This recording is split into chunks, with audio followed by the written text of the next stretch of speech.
I am on my way to go and get acupuncture, so I thought I would take you along with me.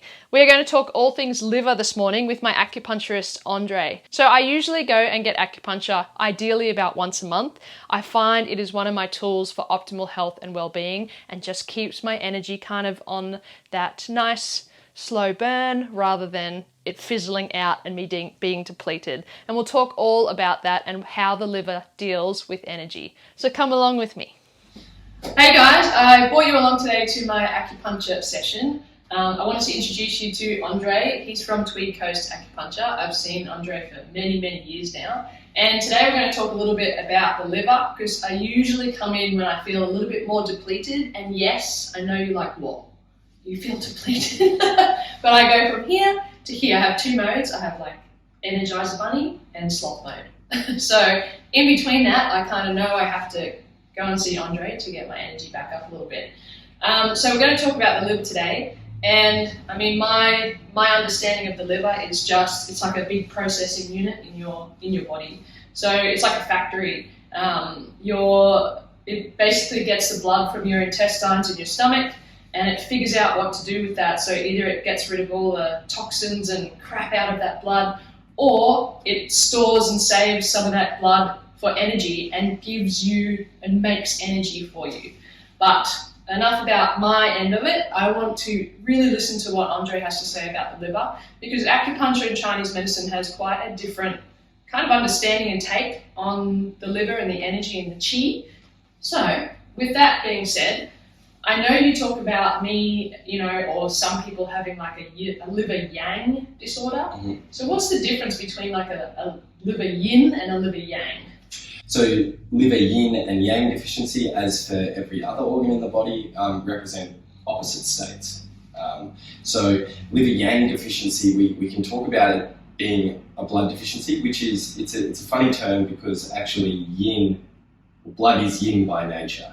And so nutritive qi is yang by nature. So what happens is in a liver yang deficiency is it's a deficiency of the nutritive qi, which leads to a reduction in the blood flow, which is yin. So that produces cold symptoms. So like with you, we talk about a liver yang deficiency when you've overdone it, when you've trained too much, when you've been vlogging too much, or just typically too much work. So yang deficient states, particularly in the liver, but often in many organs, represent a state of overdoing it. It can be over physical exercise, it can be over sexual exercise, mental exercise, or mental work. But so a liver yang state is typically an overuse. Anything where you're like burning up the energy. Yeah, exactly, faster than it can kind of replenish it. So as you said, with the description of the liver or what the liver does, in Chinese medicine and Western medicine, they're quite different, but there is an overlap. So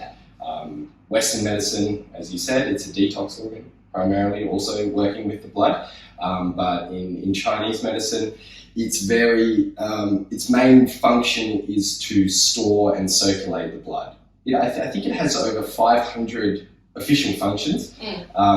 But yeah, its main, or the easiest way to think about it is as the blood storer and circulator. Yeah.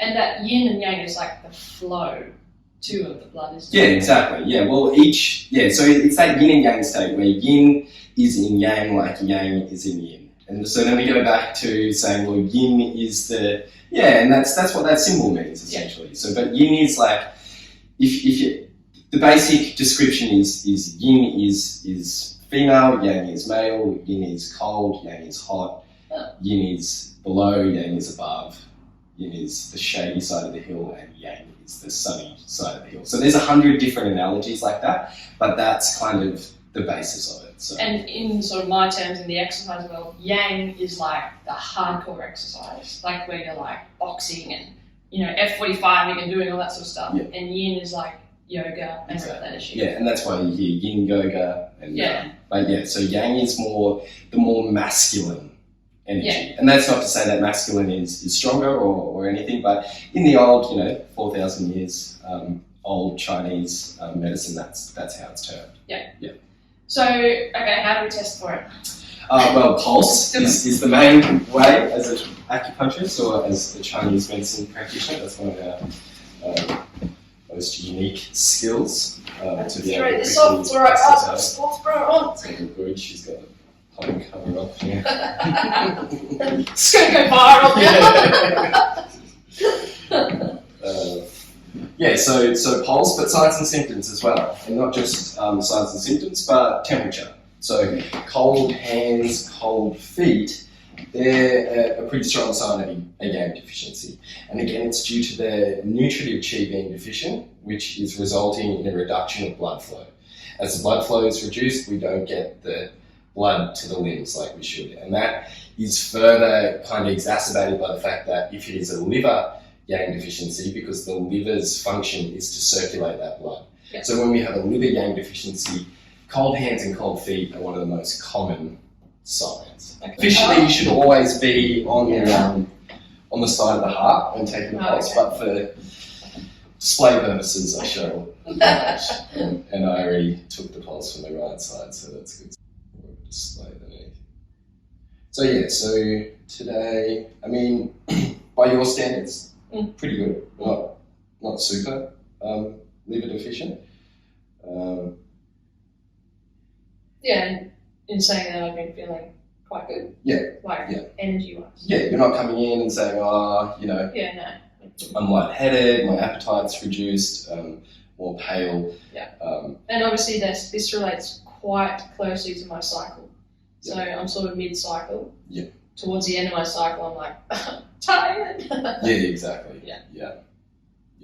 And that's what happens, especially because, again, with that function of the liver storing the blood, if once menstruation starts and the liver lets go of all the accumulated blood, then those that are prone to what we call a yang deficient state become even more yang deficient. Yeah. So it surprises me that, I stay pretty fit and healthy. I, exercise and I eat really well and I don't get overstressed as much as possible, but I can still get quite deficient in the liver, and you've seen me very deficient. Yeah. So what are some of the ways we can become deficient that people wouldn't even think about? Because I'm trying to be healthy here, so how am I getting depleted? Well, typically you're overdoing it, and then again, it's not necessarily, and this is the thing with Chinese medicine, is an acupuncturist or a Chinese medicine practitioner will always find a deficiency or an excess and diagnose as such. So if the patient is asymptomatic or doesn't have any symptoms that actually are causing them any concern, then it's simply an energetic state. And that can always be optimized or tweaked a little bit, but it doesn't necessarily mean it's a bad thing. So if you come in here today and say, look, I'm feeling pretty good, my cycle's regular, there's not a lot of pain, I'm feeling good in the lead up and after, then it's more a case of, all right, well, we're just kind of assisting you to keep doing what you're doing so you don't get into that state. And that's where acupuncture is a great maintenance medicine. You don't have to be sick, you don't have to be unwell. Yeah. Rather, it can, regular acupuncture can stop you from getting unwell, because just when we're starting to get to the point, so like let's say now you're doing good, everything's good, you're training hard, you're working, but as that compounds, the next one or the one thereafter, you might find that you've gone too far and now you are deficient. It's like a fresh on thing, you can maintain it and then you can't maintain it. And then it takes a bit more work to kind of pull you back up rather than just doing more of a maintenance. So in that regard, but some of the common things where people can get liver deficient, and particularly tenacious people, the liver is definitely the organ of the tenacious person. So we talk about perfectionists, we talk about hard workers, people that like to do a lot and don't like to sit around and do nothing. So whether it's triathletes, notoriously liver constitutions, because it takes a special someone to train to that level, right? So it doesn't always have to be a bad thing. It's simply a constitutional state. Yeah. You could either go kidney or liver, and again, just to explain that, the fact that the kidney is in fact the mother of the liver. So when we're treating the liver yang, in particular yang, we use earth points. It's a very building treatment. Even though I'm not specifically targeting the kidneys, this will still treat the kidneys, because it is, in order to treat the child, we must treat the mother. So when we treat a liver deficiency, we still look after the kidneys. And so the kidneys as well, the way my brain works is the kidneys, after the blood has been filtered and sorted out by the processing unit of the liver, then all of the toxins go through the kidney. To be excreted through the urine. Yeah, so both have to be functioning pretty well. Yeah, and that's homeostasis then. And that's what we're all aiming for, is for all of our organs to be functioning well, not just the ones that we are planning on using. Because no system in the body works alone, Exactly. and I constantly say that to everyone. So acupuncture for me is another tool, an input tool for my brain. So as I said, with brain information, your brain basically has inputs and outputs. So it's constantly assessing and processing things. So for me, acupuncture changes the different inputs, so I'm going to get a different output. One of the things that I was flabbergasted about, I guess, was that you were saying, when I am really bad in my liver yang, you were saying how much screen time, are you doing, how much work are you doing in front of the computer? And why? Because every meridian or organ has what they call a sense organ, which is where that organ is brought out into. So for the liver, it's the eyes, which is why certain things like overusing your eyes will drain liver blood, which is why certain things like blurry eyes, floaters in your eyes, like bits appearing in your vision, they're all kind of liver symptomology. So if you're liver blood deficient, you will tend to get more blurry eyes, more floaters appearing. If you're liver excess, you'll get more red eyes, more itchy, sticky eyes. Wow. Okay. Yeah, so it's another thing which Chinese medicine does really well, and is kind of associates organs with other body parts and ties it all in really nicely. So yeah, certainly. So staring at the screen can deplete the liver. For sure. Definitely, because you're using, particularly if the liver is a bit low on blood, because you're using even more blood. So like one good example of it is if you wake up in the morning and it takes a little bit for your kind of vision to become clear when you wake up, that's another liver blood deficiency sign, because they say when you go to sleep, the blood leaves the eyes and returns back to the liver. And when you wake up, it's the liver's job to send that blood back to the eyes. So if that's not happening quickly enough, then that can be the sign of a liver pathology. Yeah, right. Yeah. I'm going to show you later also a good eye reset that you can do to reset, one, the liver, and also to the eyes to the brain. Because remember, the brain holds a lot of real estate for your eyes, so you've got to make sure that the eyes are functioning well. Obviously, one, for the brain, obviously two, for the liver. So the points of the acupuncture points as well are very closely related to your lymphatic points in your body.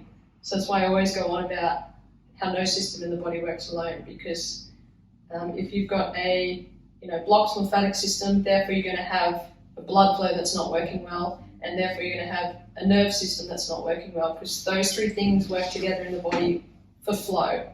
And you want healthy flow, basically healthy blood flow, healthy lymphatic flow, and your nervous system as well. So this obviously helps all those things too. For sure. And they're all part of a regulatory system. So if one isn't able to regulate, then an energetic medicine like this is surely not as effective as it will be when everything is regulating and flowing like it should. Yeah. So another question I wanted to ask is about the hot and the cold kind of yang-yin thing. So I need more heat. Is that correct? My constitution needs more heat. So when you're yang deficient. When I'm yang deficient, yeah. So more warming foods and things like that when I'm depleted in energy. Yeah. Now my son, he's the exact opposite. He's got too much heat in his body. So Andre was saying it can show up as night terrors or like dreams. So last night, me and my husband are sitting in the lounge room and Clay just walks out and starts chatting and like, rah! And I'm like, okay, it's time for my son to see you. Yeah. Because he's obviously got too much heat in his body. And you were saying it's how your body tries to get it out while you're asleep. Yeah. Well, the body will always try to excrete the heat, right? And so that can come about as eczema or pimples or hives or something like that, because it's literally the heat erupting out of the body. Right.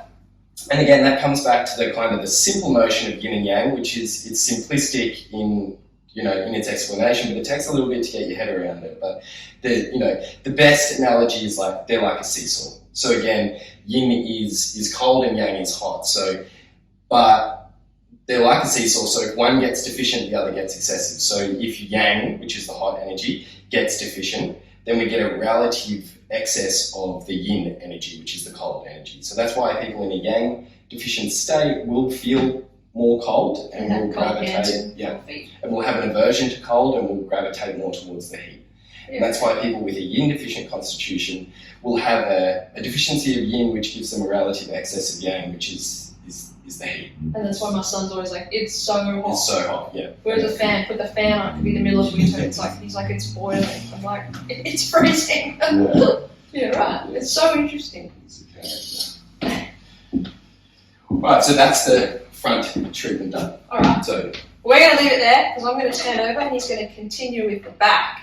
But I hope you enjoyed that, understanding a little bit more about acupuncture. And just to sort of round that off, Andre, I mean, every condition, you kind of see every and any condition, don't you? Yeah. Like, yeah, it's a standalone medical system. I mean, it's certainly the aim is to be integrative. So it's to, if someone has a broken arm, you go and please go see the orthopedic surgeon first. Not the acupuncturist. Not the acupuncturist, and then come to us after, and then we can help with healing and getting the blood flow, and so there's a place for both. But certainly, it's a 5,000-year-old medicine. It's a standalone medical system. So it's not just for tight neck and shoulders. It's not just for PMS, but it's for headaches. It's for chronic fatigue, it's for stress, it's for anxiety. It's a beautiful medical system that can either stand alone or complement a vast range of other modalities. Yeah. So yeah, and I've had such great success with acupuncture with a whole variety of things, like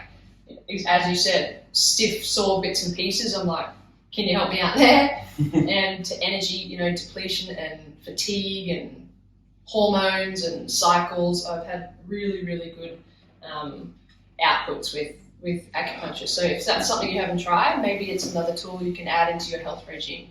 So I'm going to show you a little bit later after my treatment some of the exercises also that you can do to help improve your liver, some of the eye resets and some breathing techniques as well to help improve the liver energy storage too. Thank you, Andre. Very nice. You're welcome.